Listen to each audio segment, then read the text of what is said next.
Inclusive, esse é assunto do grande debate que começa agora. O quadro é um grande sucesso na CNN americana.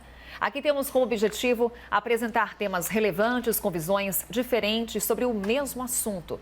Tudo para você construir a sua opinião, a sua forma de pensar. Os debatedores têm total independência e a opinião deles não reflete a posição da CNN. Roda a vinheta. Já apareceram, participam então comigo a advogada Gisele Soares e o advogado Tiago Anastácio. As operações contra governos, como as operações vistas hoje, são ações políticas? Essa é a nossa primeira pergunta. Gisele e Tiago, meu bom dia a vocês. Começo hoje então com você, Tiago. Bom dia, Carol. Bom dia, Gisele. Bom dia.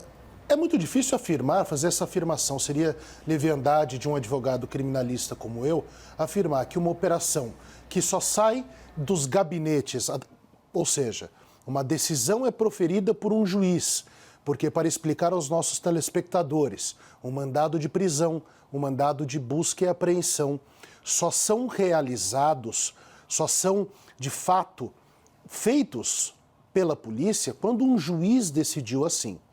Quando um juiz decide assim, nós temos, e é por isso que ele assim decide, o acionamento do que chamamos de pesos e contrapesos.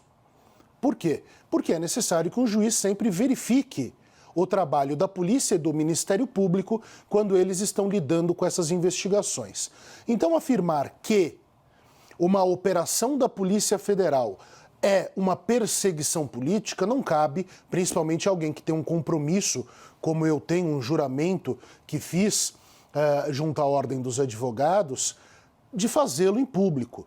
Não acho, não me parece que seja isso, me parece que existem fatos que lastreiam essa operação, mas nós precisamos analisar depois com um certo distanciamento, inclusive temporal, para sabermos se houve ou se não houve essa perseguição. Mas colocar que essa perseguição existe desde já me parece muito estranho.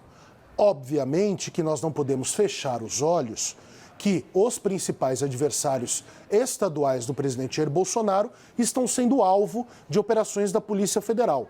Este é um fato, mas este é um fato político. Dizer que a Polícia Federal propositadamente faz isso é estendermos demais a corda e seria leviandade da minha parte fazê-lo. Então, temos operações em curso no estado do Pará, no estado do Amazonas. Minha pergunta, então, para você, Gisele, é a mesma, suas considerações iniciais a respeito da nossa primeira pergunta de hoje. Essas operações contra governos são ações políticas? Não, não são ações políticas. Desde o início da pandemia, houve uma grande preocupação dos órgãos de controle, de todos eles, de atuarem de uma forma bastante fiscalizatória, bastante efetiva, justamente porque haveria um grande volume de verbas que seriam transferidas do governo federal para estados e municípios para combater a pandemia. E houve também a decisão de uma flexibilização das normas de contratação, justamente para que houvesse essa facilitação de fluxo, para que o dinheiro então chegasse a estados e municípios da forma mais célere possível, para que eles pudessem então adotar as medidas, fazer as compras necessárias para o combate à pandemia dentro das necessidades de cada localidade. Por essa razão, houve então um endurecimento com relação às fiscalizações. Portanto, desde o início já havia essa atuação e essa preocupação tanto da Polícia Federal, como do Ministério Público, como das controladorias, de fazer essa verificação. Os tribunais de conta até na época manifestaram que haveria uma preocupação com a falta de pessoal para a quantidade de fiscalizações que seriam necessárias. Portanto, agora são realizadas buscas e apreensões, operações, como explicou o Tiago, que acontecem depois, então, de já coletadas todos esses indícios, coletadas todas essas provas.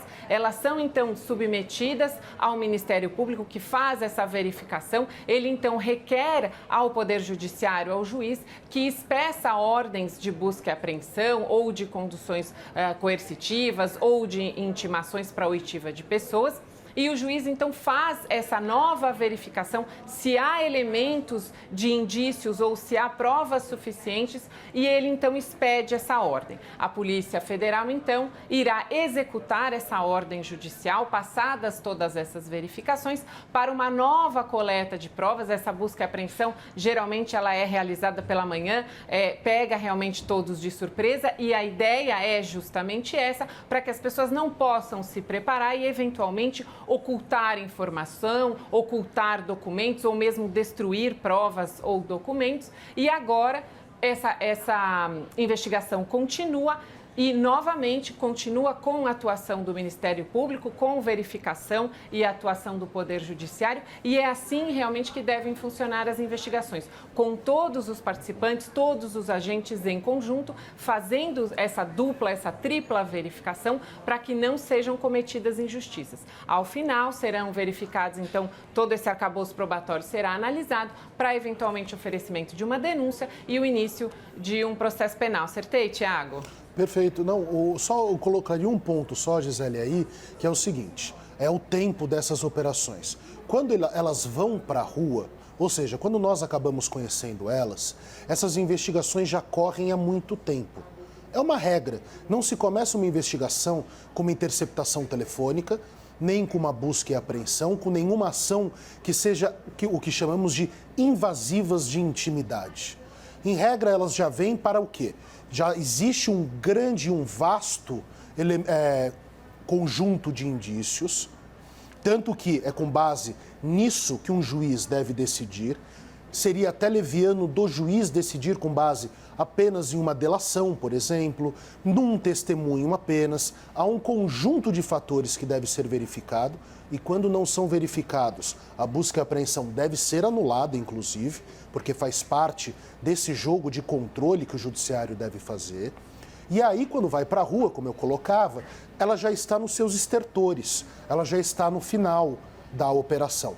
Ou seja, não o final necessariamente, mas é porque as provas agora passam a ser fundamentais. Tudo que os testemunhos poderiam trazer e documentos entregues poderiam trazer para elucidar um fato, eles já foram trazidos à operação. E aí pede-se para um juiz que a medida invasiva seja concedida pela tutela judicial e, fundamentalmente, o judiciário continue verificando como é feito isso. Isso que é importante sempre deixar claro que o cidadão tem todo um arcabouço de proteção contra ele, a favor dele, contra qualquer abuso do Estado. Gisele, ainda esclarecer algum ponto? Podemos passar para o próximo tema? Exatamente. Só uma complementação, que a legalidade está justamente nessa cronologia descrita pelo Tiago. Então, primeiro, há um fato suspeito. Sobre este fato suspeito, então, haverá investigações com relação à autoria, então, possíveis autores desse fato suspeito, e a coleta de provas ou de indícios de provas.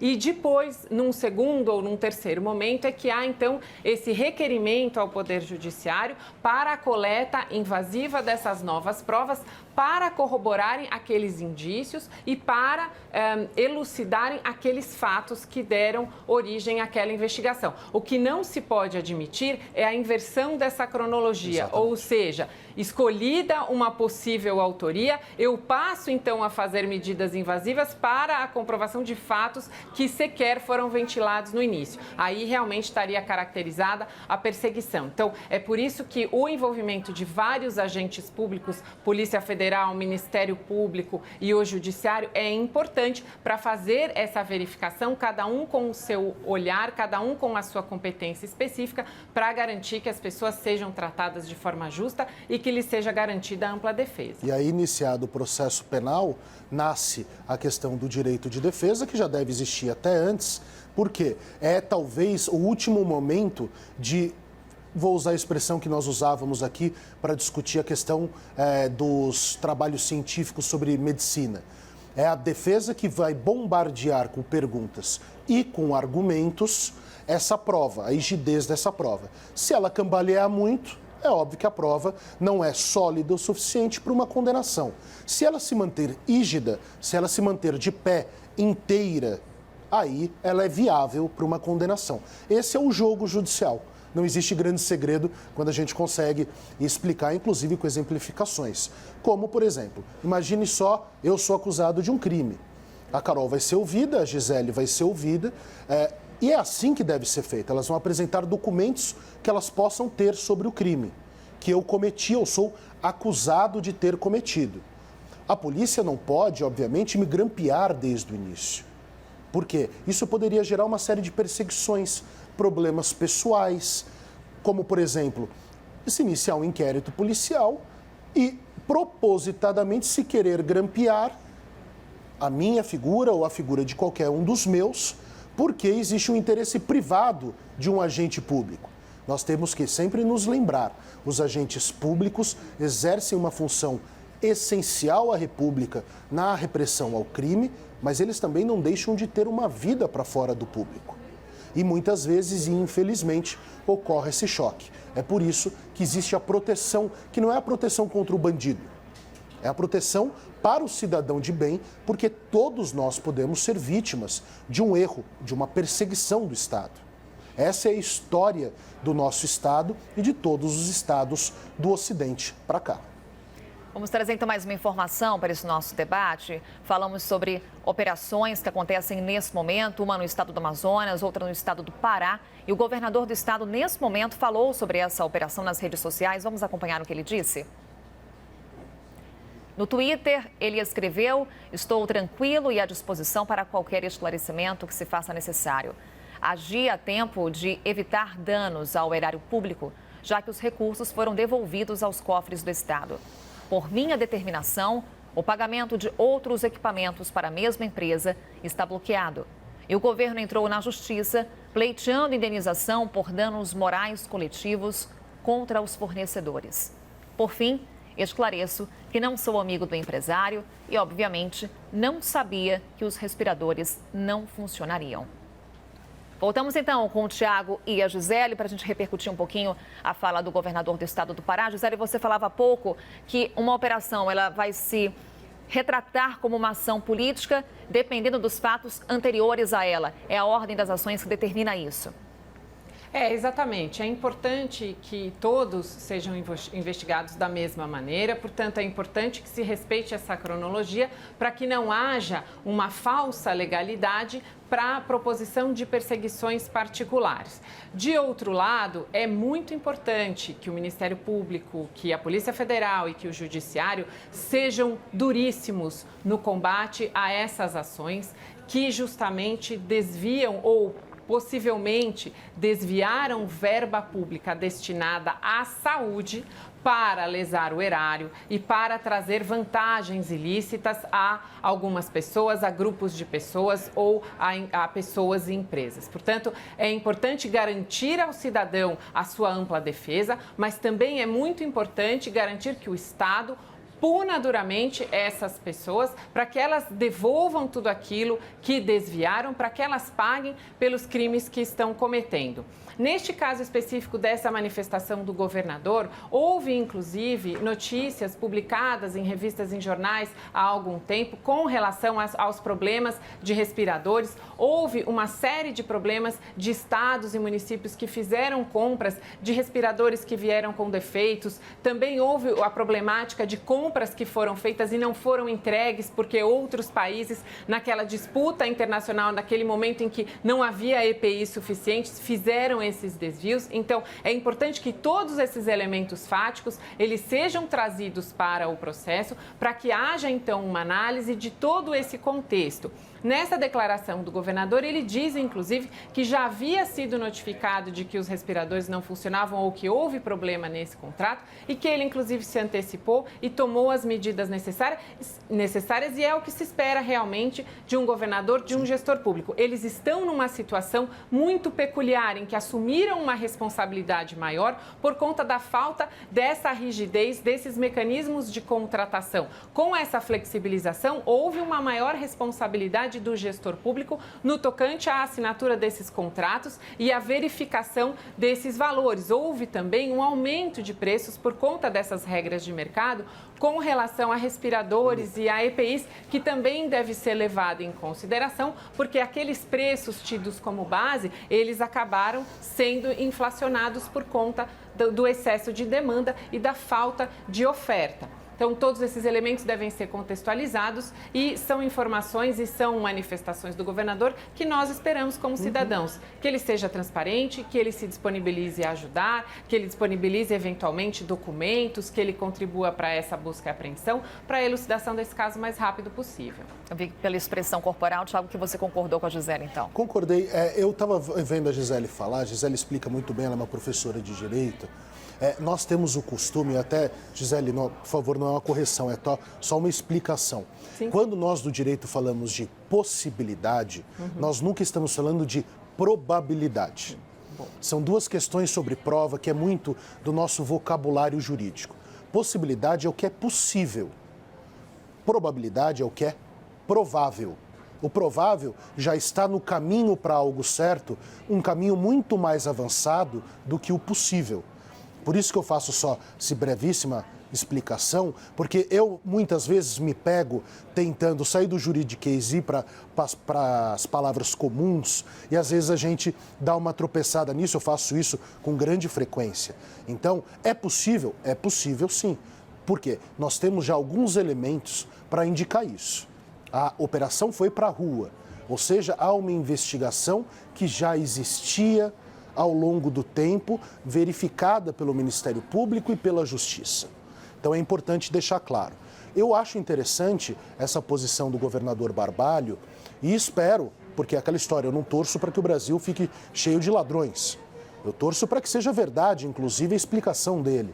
Acho uma das coisas mais abomináveis no meio de uma pandemia estarem desviando dinheiro da saúde. Era só o que me faltava. Não é? Agora, essa explicação dele, eu primeiro espero que seja verdadeira e espero que a polícia e nem a justiça tivessem informação sobre isso. Porque se eles souberem de antemão que o governador já tinha tomado essas ações e fizeram uma operação, aí a gente poderia começar a falar, opa, por que fizeram? Por que não verificaram antes de colocar na rua isso e expor o governador politicamente? Por que não verificaram essas desculpas? Então, é aquela história, o início de algo. Né? A investigação agora é sabida pelo público. Vamos ter parcimônia, calma, tranquilidade e deixar as instituições trabalharem. Ouvir também a defesa do governador Barbalho, que parece que já age, apresenta uma explicação que, se for verdadeira, convenhamos, é plausível, é uma boa explicação, mas com calma. Vamos analisar, vamos dar calma à justiça. A justiça ela precisa ser célere, ela não precisa andar a 300 km por hora. Celeridade é diferente de velocidade. São coisas que precisamos ter conhecimento para termos uma boa manifestação e até opinarmos de forma razoável. Durante a pandemia, o governo flexibilizou regras para licitações e contratos. Na avaliação de vocês, a ausência de licitações compromete a transparência das contas públicas? Considerações com a Gisele, primeiramente. Não compromete na medida em que há uma série de ferramentas de transparência, inclusive eu consulto quase que diariamente o Ministério da Saúde e é possível acessar todos os contratos que foram feitos, inclusive na íntegra, o inteiro teor dos contratos, eles estão disponibilizados em PDF, há todos os dados das empresas contratadas. É preciso que se faça essa verificação também nos estados e nos municípios, mas eu acredito que pelas próprias ferramentas dos estados e municípios e pela larga utilização da internet, notadamente nesse momento que vivemos de pandemia, há uma série de formas de dar transparência a essas contas públicas, embora não haja aqueles elementos específicos de controle no tocante à contratação por conta dessa flexibilização das licitações. Inclusive, deve ser uma preocupação dos gestores, porque, como eu disse, havendo a flexibilização dos controles, há uma maior responsabilidade do gestor naquilo que ele contrata, naquilo que ele assina. Então, é preciso que haja esse cuidado redobrado dos gestores públicos com as contratações, não só no momento de contratar, mas na verificação prévia de que empresa está sendo contratada, uma verificação do histórico dessa empresa, se são empresas que já contrataram com o poder público, se são empresas sólidas, se são empresas saudáveis, se são empresas adimplentes ou se já estão com problemas, porque isso é possível de ser verificado. Há documentos públicos de empresas que permitem essa verificação e, posteriormente, este controle na qualidade dos produtos que são entregues, no atendimento dos prazos contratuais que são fixados e, eventualmente, havendo problemas nessa contratação, agirem de forma extremamente rápida e aí sim, né, Tiago, extremamente célere com eficiência, no sentido de já propor medidas administrativas, extrajudiciais ou mesmo judiciais, para, então, reequilibrar esse contrato, para denunciar eventuais quebras de cláusulas contratuais, portanto, cláusulas contratuais que não tenham sido cumpridas por essas empresas contratadas, para já de uma forma bastante rápida tentar solucionar esse problema contratual e conseguir, então, o adimplemento dessas empresas. Então, mecanismos de ferramenta existem, de transparência, desculpa, existem muitos e é preciso que governadores, que todos os gestores, que prefeitos e que o governo federal deem essa publicidade, tragam às pessoas essa transparência. Ontem mesmo vimos que houve a transmissão pela televisão da reunião ministerial do governo federal, uma medida absolutamente salutar, muito importante para trazer transparência e informação de qualidade para as pessoas. Bem, faço então a mesma pergunta para o Tiago Anastácio. Flexibilização de contratos e licitações. De alguma forma, essa flexibilização compromete a transparência das contas públicas? Então, Carol, eu compartilho da mesma posição da Gisele. Eu só gostaria de ir por um caminho de análise que é muito sobre a questão da licitação. Por que a licitação existe? Licitação existe porque, infelizmente, na história brasileira, o poder público tem como principal função, se não a função legal, constitucional do poder público, uma das funções que mais nós verificamos é o desvio do dinheiro. E, obviamente, que eu estou sendo irônico aqui, mas é a grande realidade. E por isso que um dos mais importantes mecanismos de controle que pode existir dentro da administração pública foi sendo inserido ao longo do tempo e foi sendo fomentado, que é a licitação. O que é a licitação? É a capacidade da administração pública de comprar algo do privado, do mundo privado, para abastecer as demandas do Estado, da população em geral. Graças a todo esse arcabouço, a todo esse mecanismo licitatório, nós conseguimos evitar muitos crimes e, o mais importante, fomos verificando ao longo do tempo que crimes começaram a ocorrer no bojo das licitações. Vejam como nós brasileiros somos criativos.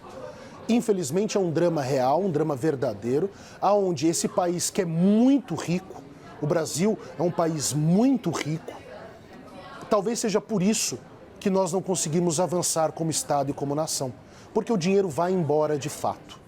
Agora, uma coisa é fazermos a crítica histórica, outra coisa é entendermos o que acontece neste momento de pandemia. A Gisele colocou muito bem que o poder público muitas vezes fez contratos. Esses contratos para insumos em geral e também para respiradores, mais especificamente, que parece ser o mecanismo mais complexo para ser adquirido e comprado internacionalmente, porque obviamente que não produzimos no Brasil. Parece que muitas empresas fecharam contratos com os governadores e também com a gestão federal, mas essas empresas não enviaram os respiradores. E se enviaram, enviaram com defeito. Numa situação dessa, que culpa que tem um governador ou o presidente da República? Nenhuma. Nenhuma.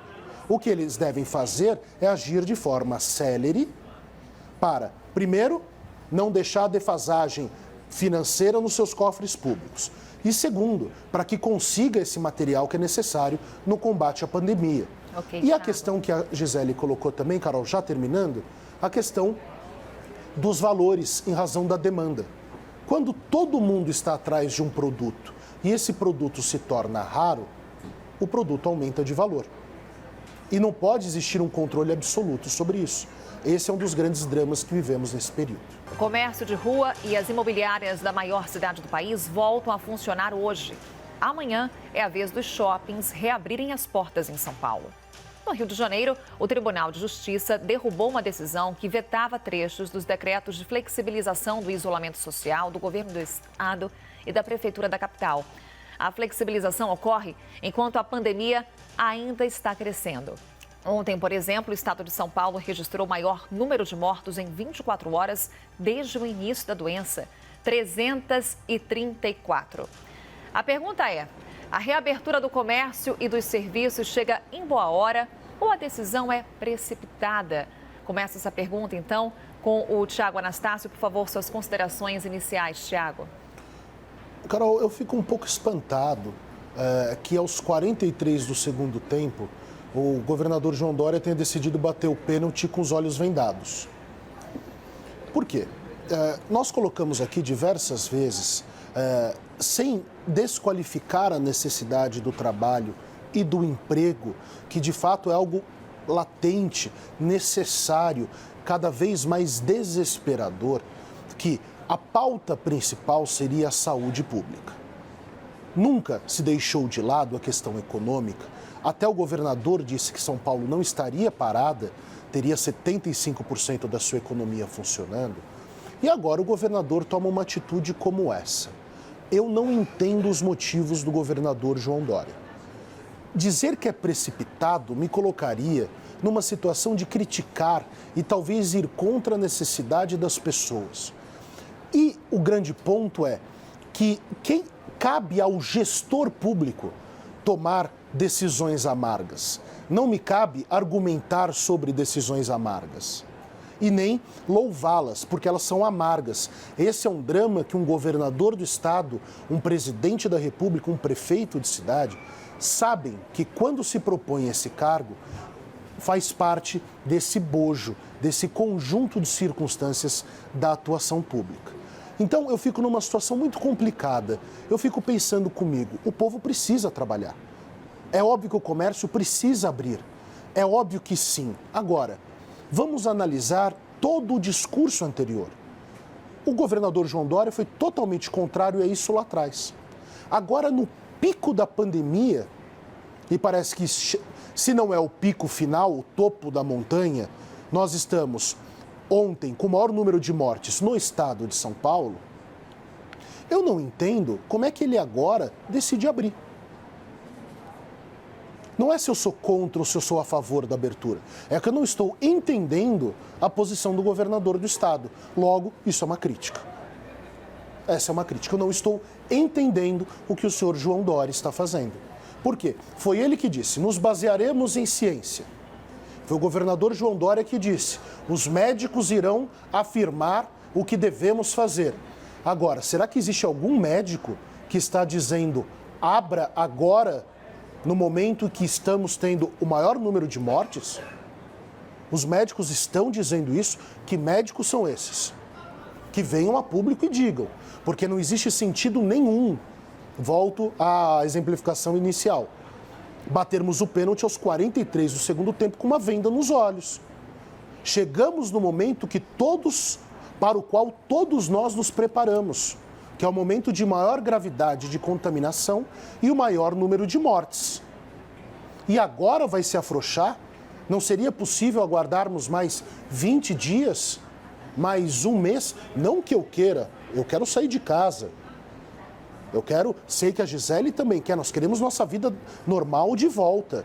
Mas agora, justamente agora, me parece que existem outros interesses para além da saúde pública que João Dória lá no início aplaudia e agora parece deixar de lado.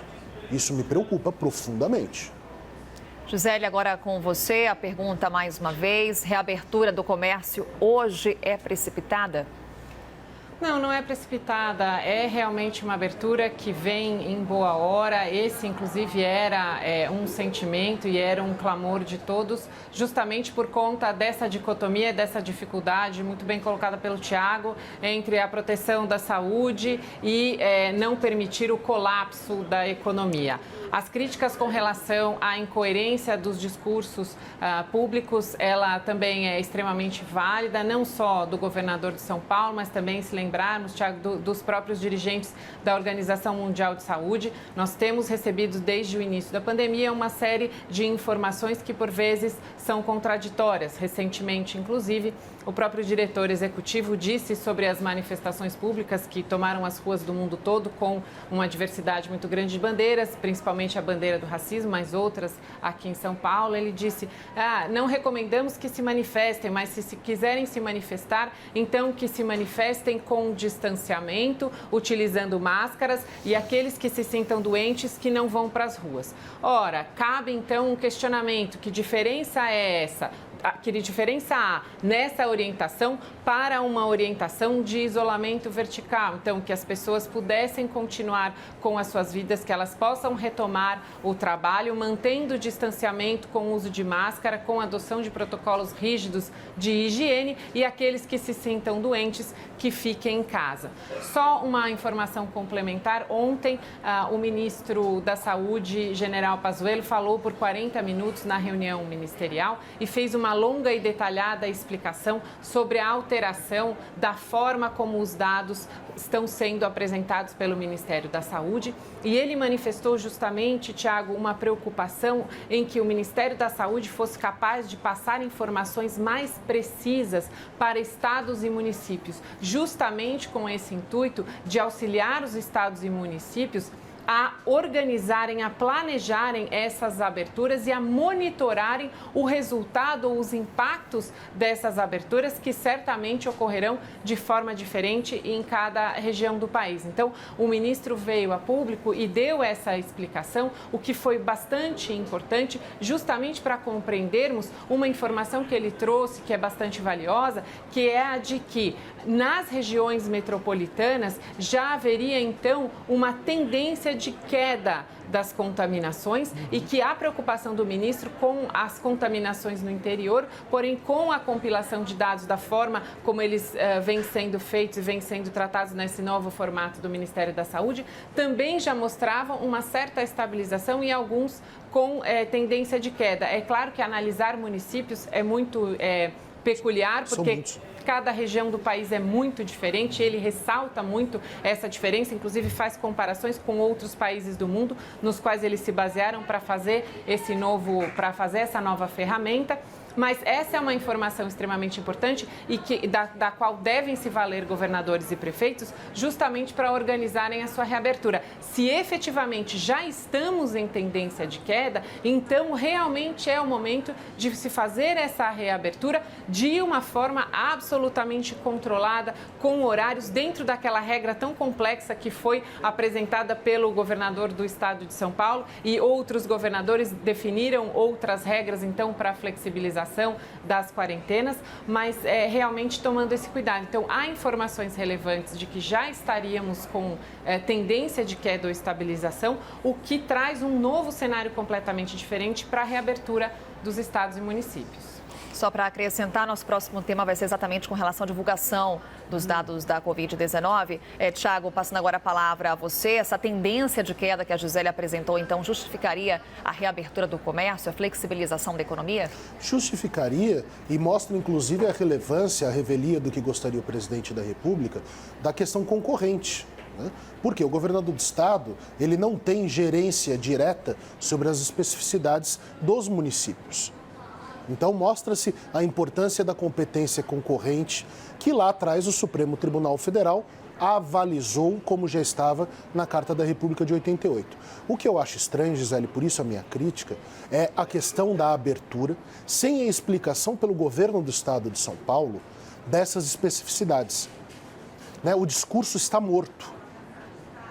Isso porque eu concordo. A incoerência do discurso há uma incoerência muito grande. E aí não é do Dória só não, né? Tem do Witzel também, que agora quer ser amigo do Bolsonaro. Aí tem o do Bolsonaro. Tem um ministro que diz que tem inverno no Nordeste. Então, esse país, convenhamos, de marasmo ninguém morre.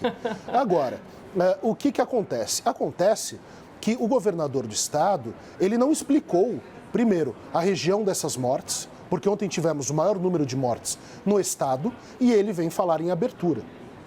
E ele não fala também, e ele tem a necessidade e a obrigação, porque é aquela história, nós, agentes civis, agimos como queremos, ele só pode agir de acordo com a lei.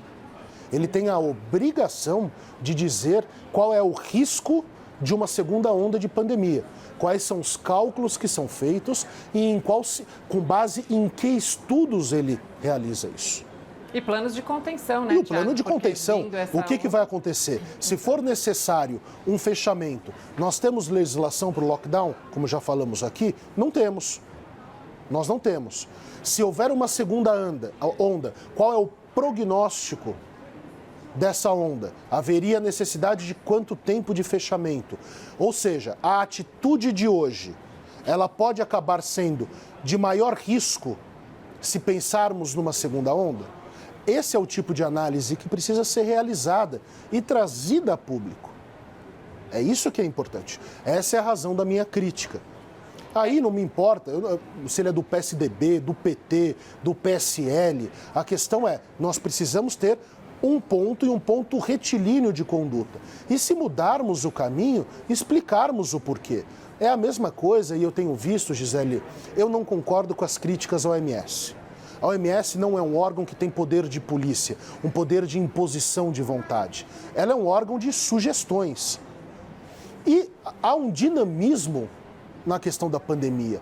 Eu vi um absurdo ontem, eu fiquei indignado com as pessoas falando, tá vendo? A OMS errou, é contraditório. Quem não tem sintomas raramente passa.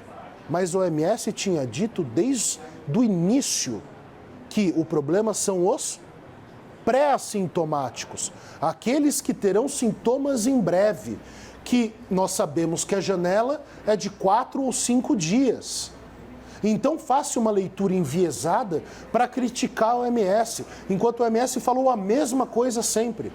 O assintomático não espirra, ele não tosse, porque ele é assintomático, ele não tem sintomas. Pré-sintomático. O pré-sintomático está num caminho para ter sintomas. Em algum momento, ele vai transmitir o vírus. Então, é feita uma leitura e críticas a organizações que sempre nos serviram. Tem as suas políticas? Tem. O Trump briga porque a China colocou mais dinheiro? Tem as suas políticas. Mas agora, criticar os profissionais do OMS, as sugestões, o trabalho que eles têm feito. E vamos lembrar, nós estamos há 3 meses nisso. Vejam só o nível de descobertas que nós temos em razão desse vírus já. Então, eu fico muito preocupado com isso. E coloco para vocês a minha preocupação, abro elas, porque eu também gosto de opiniões contrárias. Eu fico muito preocupado com isso. A OMS falou uma coisa e politicamente quiseram interpretar outra. Ok, Thiago, então vamos para o nosso terceiro tema, ainda dá tempo, ainda falando da pandemia. O deputado federal Pedro Paulo Carvalho, do Democratas do Rio de Janeiro, pediu ao Supremo Tribunal Federal que autorize a investigação do ministro interino da Saúde, Eduardo Pazuello, por prevaricação e improbidade administrativa.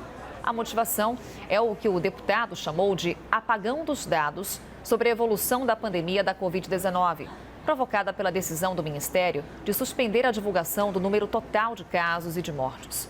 Ontem, como a Gisele já adiantou, o ministro defendeu a nova metodologia, dizendo que ela é mais amigável. Depois das reações contrárias, incluindo uma decisão do Supremo, o Ministério voltou atrás. A pergunta é: a mudança na metodologia de divulgação dos dados da Covid-19 foi feita para atender aos interesses políticos do presidente Bolsonaro? Começa então com você, Thiago. Carol, eu me coloco novamente naquela situação da sua primeira pergunta. Dizer que o Ministério da Saúde, por um general, não concordo que tenhamos um general Nada contra os generais, tirando um que eu não tenho gostado muito atualmente. Mas um general, um homem sério, que ontem, inclusive, falou uma coisa totalmente nonsense, mais para uma novela de Dias Gomes, mas a questão é que ele trazia, o que importava ali era a questão dos números e a forma de apresentar esses números. Dizer que ele prevaricou. O que é prevaricar? Prevaricar é o ato do funcionário público de deixar de fazer ou deixar de fazer algo propositadamente para auxiliar a terceiro ou a si, ou em razão de sentimentos próprios seus. Dizer que o general prevaricou, aí eu entro na coisa, acho que a Gisele vai concordar comigo nesse aspecto, eu entro naquela história. A Polícia Federal não viu o general prevaricando. A Procuradoria-Geral da República não viu o general prevaricando. A OAB não viu o general prevaricando. Os governadores do estado não viram ele prevaricando. Eu não vi ele prevaricando. A Gisele, creio que não tenha visto ele prevaricando. Certamente. O deputado do DEM do Rio de Janeiro viu ele prevaricando. Não só prevaricando, praticando atos de improbidade administrativa. Gente, Você podia justiça... explicar também, Tiago, que é importante o tipo penal da improbidade também. Da improbidade. Sabe, assim, eu não entendo. É óbvio, o Brasil gosta muito, e nisso eu posso falar porque eu sou advogado criminal, eu sempre estou do lado que apanha. Como dizia meu antigo mestre, um defensor público, Ricardo Constante Soares, existem dois tipos de pessoas na área da justiça criminal. Tem gente que está do lado do machado e tem gente que está do lado do pescoço. Eu sempre fui criado do lado do pescoço. E eu digo para vocês, eu já vi muita gente sendo acusada errado, muita gente condenada errado, muita gente cumprindo pena errado. Porque a justiça é humana, não é divina, ela erra. Agora, nós banalizarmos até o ato de dizer que alguém prevaricou é coisa muito séria. Você está acusando alguém de um crime a partir de um interesse político seu. E eu falo aqui, Gisele, eu já falei para você, inclusive fora do ar, e o que eu digo fora do ar eu posso dizer aqui sem problemas. Eu não sei se, por exemplo, o Lula é culpado. Não sei mesmo, eu não li o processo. Agora, eu tenho a impressão que o juiz dele tinha um interesse político, que se revelou depois. É uma impressão minha, sem ler o processo. Da mesma forma, eu não posso sair acusando alguém. Por quê? Porque o cara tem interesse político. É um deputado querendo fama. Eu vou acusar um general do Exército, um ministro da Saúde, de prevaricação. Nós não podemos banalizar a justiça criminal. Isso me deixa indignado, porque nós levamos a justiça criminal para um viés de concurso de popularidade. Se eu não gosto do ministro, logo ele pode ser um criminoso. De jeito nenhum. De jeito nenhum. É um desrespeito ao Poder Judiciário, né, Tiago? Porque, de novo, o destinatário dessa ação é o STF e não o Ministério Público ou, enfim, a Polícia Federal, os órgãos próprios de controle de investigação. Então, os destinatários, os detentores, o Ministério Público, o detentor da ação penal, a Polícia Federal, que é justamente quem faz essa investigação. E a acusação não é de crime, é de crimes. Porque, além da prevaricação, tem também a improbidade administrativa, que são justamente aqueles crimes muito ligados a atos lesivos ao erário, ou seja, desvios de verbas em proveitos próprios ou a maculação daqueles princípios próprios da administração pública, a moralidade, eficiência, impessoalidade, enfim. O ministro, ontem, por 40 minutos, fez toda uma explicação detalhada do Business Intelligence, do que ele chama de BI, que é justamente essa ferramenta que ele descreveu, que foi desenvolvida nos últimos 20 dias em que ocupou o Ministério da Saúde de forma interina. Ele explicou o porquê da mudança dessa ferramenta e destacou várias vezes de que não houve nenhum apagão de dados, nenhum dado foi apagado. O que houve foi uma preocupação com a análise e a correta posição desses dados, justamente para auxiliar governos e prefeitos, portanto, estados e municípios, a conseguirem ter esses números de forma mais clara, alimentarem esses dados de forma mais facilitada, mais objetiva e receberem esses dados analisados de forma mais clara para que possam fazer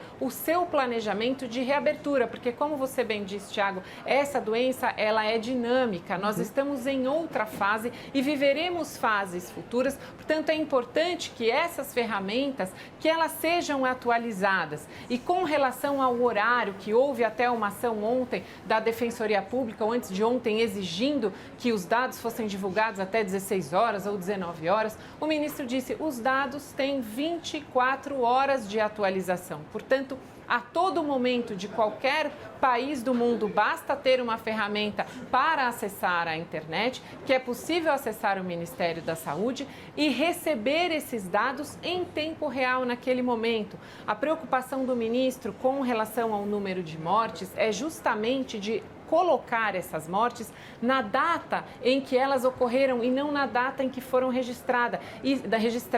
Isso tem um grande impacto justamente na curva de onde estamos no pico, porque precisamos saber quando essas mortes ocorreram. Encaixar direitinho, né? Exatamente. E a causa mortes, Thiago, ele inclusive enfatizou que a preocupação dele ao fazer essa ferramenta mais específica, com dados mais fidedignos, não era a super notificação, como eu inclusive incorretamente disse ontem, era com a preocupação de subnotificação. Ele disse há muitas pessoas que foram internadas com Covid, foram tratadas como Covid e podem ter sido, infelizmente, enterradas com síndrome respiratória aguda grave, portanto, havendo aí uma subnotificação de dados. Então, essa é a preocupação do ministro. Foi uma explicação bastante extensa, inclusive com a apresentação de slides, com uma série de esclarecimentos. Eu sugiro que os deputados e que as pessoas que vão criticar o Ministério da Saúde, que antes vão ao site do Ministério ou que assistam às explicações do general, que são absolutamente claras, para que não incorram nesse tipo de erro que realmente é gravíssimo, Thiago. É mais uma ação judicial que vai atolar o STF, que deixa os nossos recursos que estão lá pendentes de julgamento há tanto tempo, esperarem um pouco mais nessa fila interminável, justamente porque recorre ao Poder Judiciário de forma inadequada. Eu acho até, concordo com você, em desrespeito ao Poder Judiciário, fazendo do Poder Judiciário um instrumento de vendetta, de vingança ou de possível perseguição ou manifestação política, quando, na verdade, há outros órgãos muito mais apropriados para ele destinar essa sua insatisfação, mas que antes ele se informe de uma forma muito fácil, que é só acessar o site do Ministério da Saúde ou assistir às apresentações do general, que são extremamente claras e elucidativas. Seguimos agora para os argumentos finais. Começamos com você, Thiago. Obrigado, Carol, pelo debate. Obrigado, Gisele. Obrigada, Thiago. Eu fico preocupado e eu vou tomar as palavras da Gisele e dar um pouco de continuidade para argumentos muito simples. Nós precisamos acabar com esse Corinthians e Palmeiras ou Corinthians e São Paulo, esse Vasco e Flamengo ou Flamengo e Fluminense. Nós precisamos acabar com isso no Brasil, porque senão nós não vamos sair do lugar. Nós precisamos, de fato, pensarmos o que está acontecendo no Brasil. Hoje, eu venho aqui, obviamente, eu adoraria fazer até uma brincadeira, usar do xiste, do gracejo, da ironia, com o que o ministro da Saúde falou ontem, né, sobre a questão do Nordeste, o frio, o Nordeste ter relações climáticas com o inverno do hemisfério Norte. É óbvio que o ministro foi mal nessa daí, mas ele está apresentando uma nova forma de dados serem passados à nação, inclusive em tempo real. Eu não sou da área médica para argumentar se isso é bom ou ruim. Não sou capaz de fazê-lo. Fui muito favorável e aplaudi o Ministério da Saúde do presidente Jair Bolsonaro, não só com o ministro Mandetta, como também com o ministro Tais. Lembrem-se das minhas palavras aqui sobre esse grande profissional que é o ministro Tais. Quando os dois são contrários, porque os dois são médicos, fundamentalmente por causa da cloroquina, eu vejo como responsável o presidente da República. Mas não é porque eu não gosto do presidente. De fato, não me agrada o governo dele e não me agrada a figura dele como presidente. Agora, eu não posso acusá-lo de um crime. Desde sempre eu deixei claro, se o presidente Jair Bolsonaro for investigado, paremos as críticas, tratemos ele como alguém que está sendo oprimido por um sistema, porque essa é a regra do jogo da justiça brasileira. Agora, a leviandade é o problema do Brasil. Não é porque eu discordo de alguém que essa pessoa é do mal, que essa pessoa é uma criminosa, que essa pessoa merece ser humilhada em praça pública. Nós não vivemos dentro dos conceitos religiosos da Renascença, onde existe ou o santo ou o profundo e mais terrível pecador. Nós não vivemos mais nisso. As revoluções intelectuais chegaram. Então, vamos deixar as coisas muito claras. Ser contrário ou um adversário político não me faz inimigo de ninguém. Eu não quero o mal dessas pessoas, eu discordo delas. Eu discordo hoje da gestão do Ministério da Saúde, em alguns pontos. Em outros, eu preciso analisar melhor, ouvir pessoas que entendem sobre isso. Agora, vamos parar de banalizar a justiça. A justiça já foi usada muito como instrumentos políticos no Brasil. Chega disso. Por quê? Vamos contaminar a justiça com a podridão da política. É preciso um basta. Obrigada, Tiago. Seguimos agora então com a Gisele Soares. Seus argumentos finais, Gisele. Exatamente, Tiago. Concordo com seus argumentos finais, avalizo e complemento justamente com o direito à informação sobre o qual nós discutimos hoje aqui.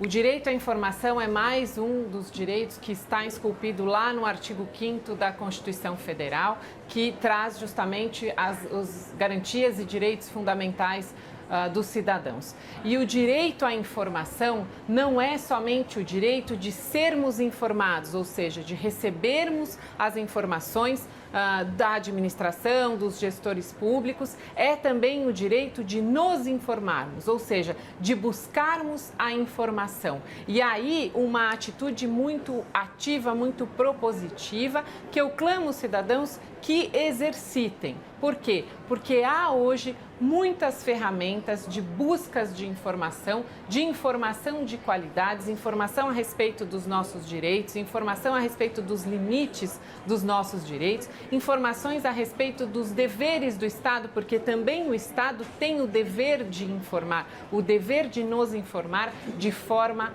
clara, porque precisamos receber informações compreensíveis. Não basta uma transparência que simplesmente joga as informações no cidadão sem qualquer tipo de qualidade, sem qualquer tipo de clareza. Preciso que essa informação venha de forma clara, de forma compreensível, justamente para que possamos fazer essa análise crítica, justamente para que possamos usar essas informações de qualidade nos nossos debates, nas nossas discussões, na oposição de ideias. E é justamente dessa oposição de ideias, de informações, que nós vamos então poder construir um pensamento, vamos poder construir propostas para criarmos um novo futuro, para podermos criar novas leis, para podermos criar novos regramentos. Então, mais uma vez eu os convido a fazer a leitura da Constituição Federal e a compreender a importância e exercitar o direito à informação. É importante que antes de fazermos críticas, que façamos então uma pesquisa, uma leitura, que busquemos a informação de fonte fidedigna para que possamos então, munidos dessa informação, aí sim possamos fazer críticas e não só críticas destrutivas, mas críticas construtivas, críticas propositivas e criativas, como disse o Tiago, para que possamos juntos construir um Brasil melhor para todos nós. Obrigada, Gisele. Obrigada, Tiago. Até amanhã para mais uma edição do Grande Debate. Lembrando que todas as edições do Grande Debate estão disponíveis na íntegra no nosso site, cnnbrasil.com.br, no nosso canal oficial do YouTube e também em formato podcast em todas as plataformas de áudio.